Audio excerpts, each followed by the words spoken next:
ഒരുപാട് സമയം എടുക്കാനൊന്നുമില്ല. ഞങ്ങളുടെ നേതൃയോഗം കഴിഞ്ഞു. തങ്ങൾക്കിപ്പോൾ മങ്കടയിൽ പോവാനുണ്ട്. ആക്സിഡന്റ് ഉണ്ടായ സ്ഥലത്ത് പോവാണ് ഞങ്ങൾ. അപ്പോൾ ഡൽഹിയിൽ നിന്ന് തീരുമാനം വെയിറ്റ് ചെയ്യാണ്. ഞങ്ങളിപ്പോൾ ഈ മീറ്റിംഗ് എല്ലാ കാര്യങ്ങളും തങ്ങളെ ഓതറൈസ് ചെയ്തു.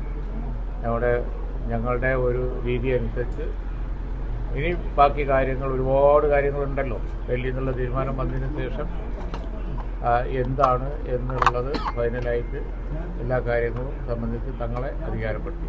അതാണ്. ഇനി അതിലേക്കൊന്നും പോകണ്ട. നിങ്ങളതിന് ചോദ്യം ചോദിച്ചാൽ ഞങ്ങൾ ഈ ഘട്ടത്തിൽ മറുപടി പറയില്ല. നിങ്ങൾക്ക് അറിയാവുന്നതുകൊണ്ട് സോണിയാഗാന്ധിയോ ബന്ധപ്പെട്ടിട്ടോ ഇതിനകം അതെ അതെ 21 ലക്ഷത്തോളം സന്തുഷ്ടരായ ഉപഭോക്താക്കളും 2 ലക്ഷത്തോളം തിമിര ശസ്ത്രക്രിയകളും പൂർത്തിയാക്കിയ മലബാറിലെ ഏക കണ്ണാശുപത്രി Al Salama high hospital, hospital road, Perinthalmanna. ഇതിനകം ആരും ബന്ധപ്പെട്ടിട്ടൊന്നുമില്ല. അവര് ഹൈക്കമാൻഡ് തീരുമാനം അറിഞ്ഞാൽ ബാക്കി കാര്യങ്ങൾ ഞങ്ങൾ ആലോചിച്ച് നിങ്ങളെ പത്രക്കാരെ കാണുന്നതാണ്.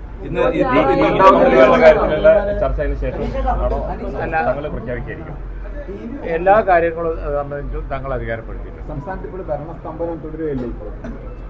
ഇല്ല, ഇതൊക്കെ ഒരു യൂഷ്വൽ പീരീഡല്ലേ. ഒരാഴ്ച ആകുമ്പോഴത്തേന് സ്തംഭനാകുമോ? ഇനി ഭരിക്കാൻ പോകുന്ന UDF ആണെന്ന് ഉദ്യോഗസ്ഥന്മാർക്കൊക്കെ അറിയാം. അതുകൊണ്ട് അവർ വെയിറ്റ് ചെയ്യുള്ളൂ. വേറെ എവിടെയും പോയി ഉത്തരവ് വാങ്ങൂല.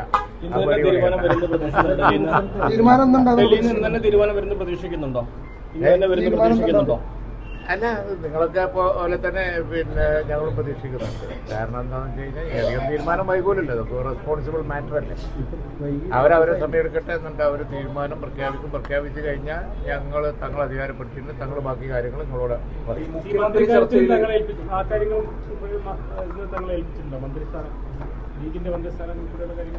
ഞങ്ങളുടെ രീതി അതാണല്ലോ. ഞങ്ങളെല്ലാ കാര്യങ്ങളും പിന്നീട് ഗവൺമെന്റ് രൂപീകരണ സമയത്ത് എല്ലാ കാര്യങ്ങളും തങ്ങൾ അധികാരപ്പെടുത്തി. ഞങ്ങൾ ചർച്ചക്കായ ഒരു ഡെലിഗേഷൻ പോകും.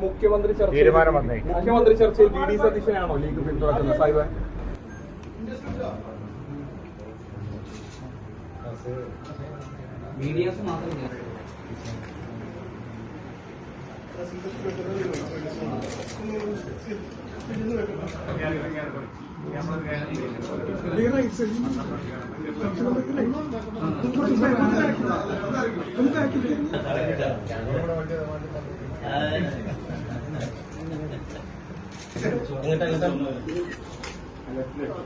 ആ വോട്ട് ഇറങ്ങിക്കോ.